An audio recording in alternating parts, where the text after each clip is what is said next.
Bismillahirrahmanirrahim. Assalamualaikum warahmatullahi wabarakatuh.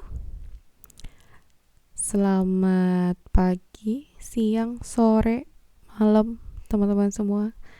Selamat datang kembali di kelas perancangan interaksi untuk materi yang kedua ya. Minggu lalu kita sudah mengcover tentang dasar perancangan interaksi. Nah, kita masuk ke materi yang kedua, yaitu Goals and Mental Model yang akan kita bahas minggu ini. Oke, untuk Goals and Mental Model kita akan membahas kurang lebih ada hal-hal berikut.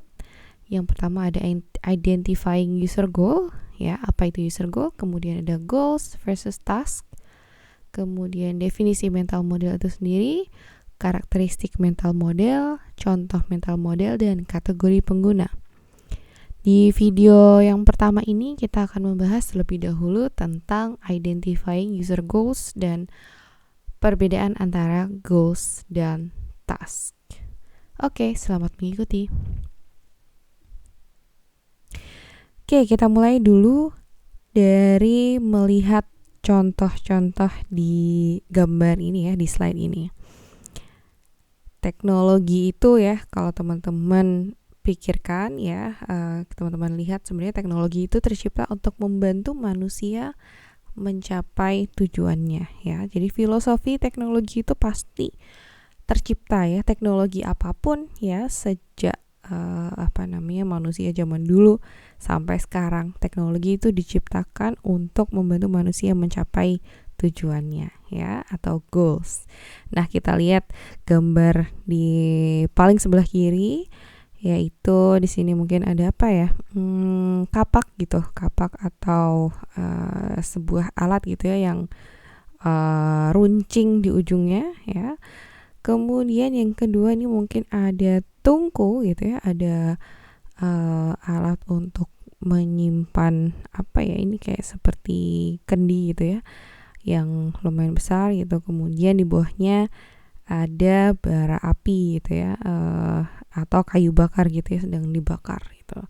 Nah, kemudian selanjutnya di gambar yang ketiga di sini ada ya sebuah kompor gitu ya, kompor menggunakan panas bara api ya, kayaknya sih masih sama gitu. Cuman di atasnya itu sudah ada apa ya, lapisan datarnya gitu, dan kemudian piranti-pirantinya juga sudah ya berbentuk sama gitu ya, maksudnya kayak lebih modern mungkin ya.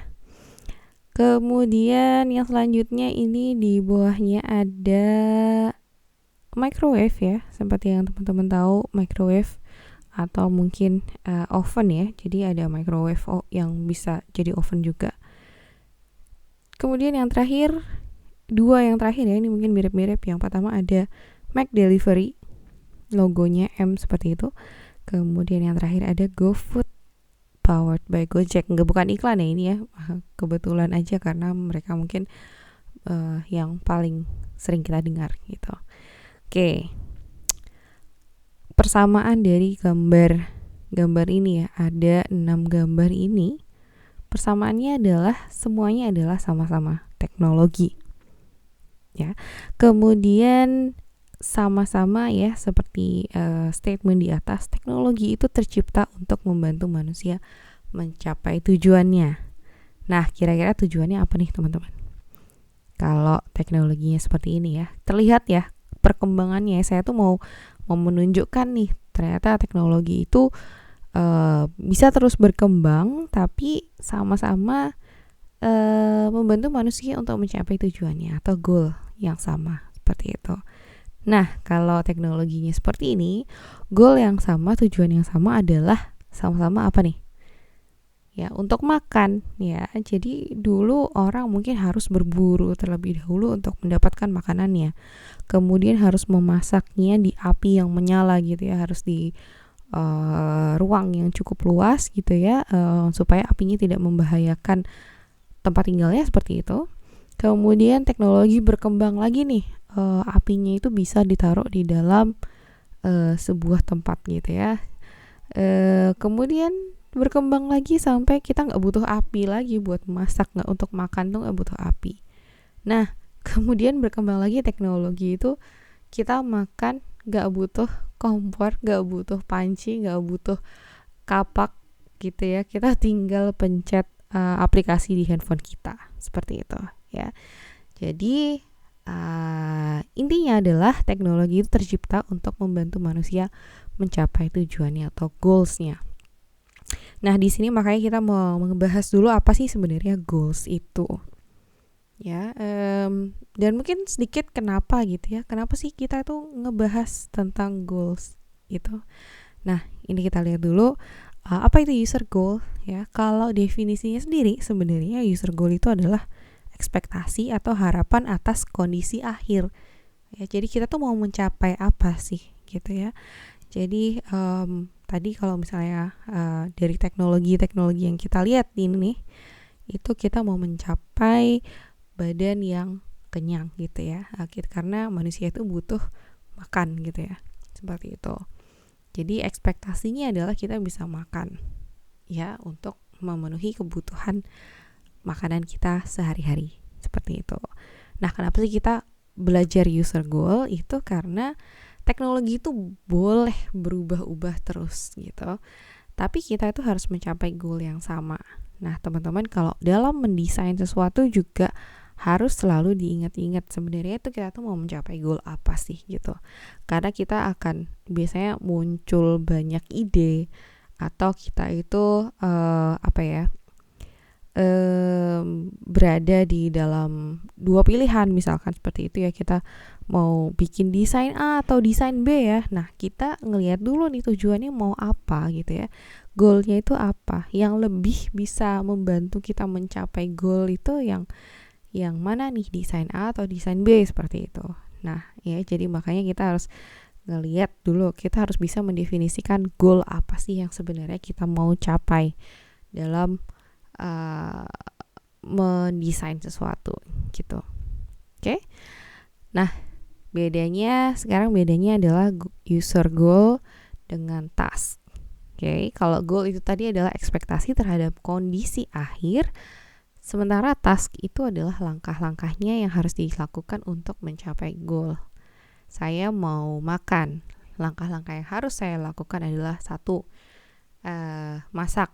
Nah, bahkan masak itu harus bisa di breakdown lagi. Saya mungkin harus keluar rumah, membeli bahan makanan, kemudian mengolahnya ya, mencucinya dulu, habis itu mengolahnya, kemudian menyajikannya di atas piring, kemudian saya makan. Seperti itu langkah-langkahnya kurang lebih kalau saya masak sendiri ya. Kemudian sebenarnya task atau activity ini bisa berbeda-beda ya Kak. Jadi bisa juga saya nggak membeli bahan makanan, tapi saya memesan makanan yang sudah jadi gitu.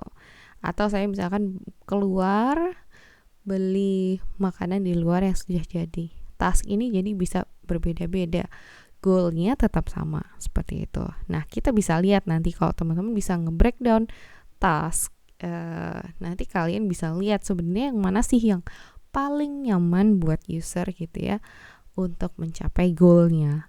Atau mungkin ada nggak sih kondisi tertentu yang harus kita akomodasi untuk mencapai goal yang sama seperti itu ya. Jadi makanya kita penting untuk bisa membedakan, mengerti dulu nih goal itu apa, kemudian task-task yang harus dilakukan oleh user itu apa.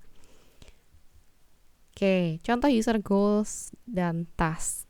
Lagi-lagi ini kita mau lihat sebenarnya goal yang sama itu bisa dicapai dengan task yang berbeda. Misalnya nih, saya mau melakukan perjalanan dari Bandung ke Jakarta dengan cepat, aman, dan nyaman. Kalau saya mau melakukan perjalanan di tahun 2020, mungkin untuk sampai ke Jakarta dari Bandung, itu yang paling nyaman adalah perjalanan dengan kereta gitu ya. Kalau pesawat mungkin kurang nyaman karena mungkin gak terlalu banyak yang menawarkan gitu ya.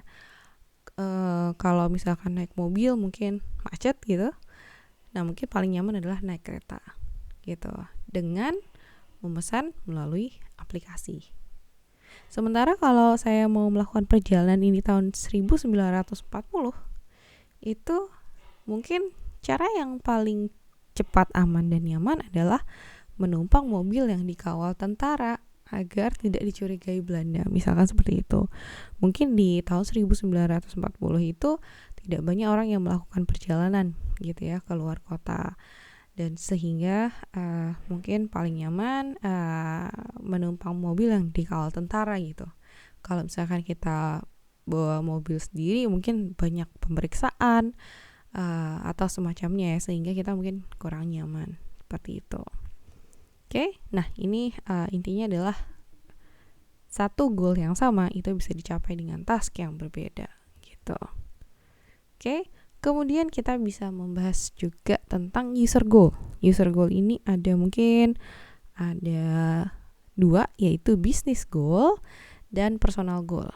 Ya, jadi kita bisa bagi 2 nih. Jadi kita ngelihat dari sudut pandangnya user nih sekarang. Ya, kalau user itu mau mencapai sebuah goal itu, ternyata goal itu bisa dibagi 2. Yang pertama business goal, kemudian personal goal. Business goal itu adalah hasil akhir sebuah sistem. Ya, jadi kita sistem itu bisa mengeluarkan apa. Sementara personal goal itu hasil akhir jangka panjang milik seseorang. Ya, sebagai contoh misalkan kita masih ngomongin tentang makan gitu. Saya mau makan itu, bisnis goalnya itu adalah saya bisa kenyang.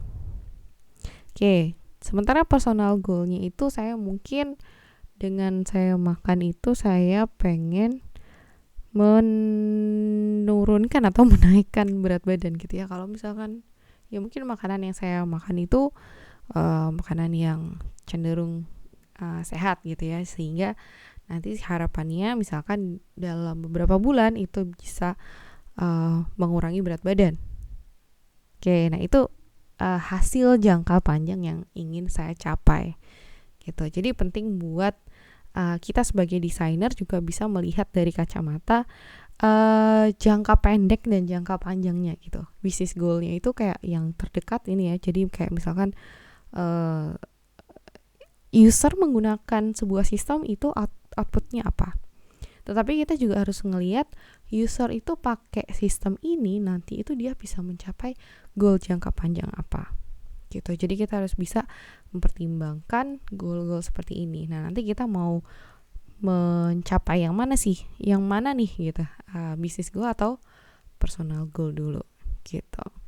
Nah, kenapa sih memahami user goal? Lagi ini saya ulangi lagi ya. Yang pertama, kita pengen mengurangi tugas atau task yang tidak diperlukan ya.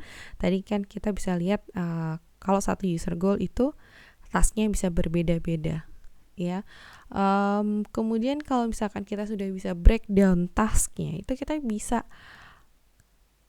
kayak mempertimbangkan kembali, oh ternyata dia itu kalau tasknya seperti ini itu ternyata cukup rumit ya. Kenapa kita nggak pakai alur yang lain gitu ya, atau alur task yang lain gitu, atau misalkan dalam alur task urutannya itu tadi itu ada yang bisa di-cut sehingga lebih simpel, misalkan seperti itu ya. Inovasi itu biasanya muncul dengan dimulainya seperti itu ya, kita membreakdown tasknya user gitu, kemudian kita bisa mempermudah beban ya, bukan beban ya, mempermudah tugasnya user untuk mencapai sebuah goal gitu. Jadi apalagi kalau kalian menjual produk digital gitu ya, kalian bersaing di pasaran, kalau produk kalian itu bisa menawarkan sesuatu yang mempermudah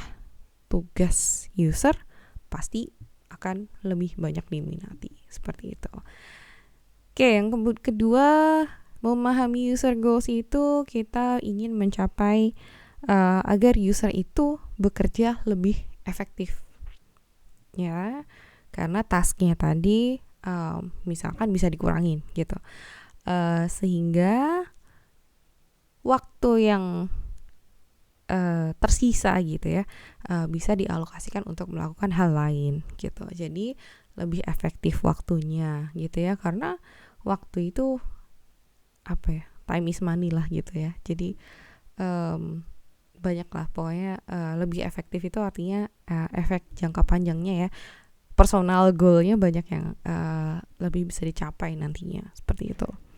Kemudian untuk memahami user goal itu juga membantu kita agar tidak membuat user itu merasa bodoh gitu. Seringkali user itu ngerasa kalau dia itu tidak bisa menggunakan ini ya, sebuah sistem, itu dia itu ngerasa bodoh gitu ya. Padahal sebenarnya bukan kesalahan dia gitu ya. Barangkali memang sistemnya itu dibuat tidak bisa terlalu sulit untuk dipahami oleh user, seperti itu. Jadi dia merasa, lah ini kok nggak bisa dipakai, aduh kenapa ya, apa yang salah dengan saya gitu ya. Mungkin beberapa orang masih berpikir seperti itu ya. Jadi kayak dia itu menyalahkan diri sendiri justru gitu. Kemudian yang terakhir, tidak membuat user membuat error atau kesalahan, seperti itu. Oke, sampai sini dulu tentang user goal. Kita bertemu lagi di video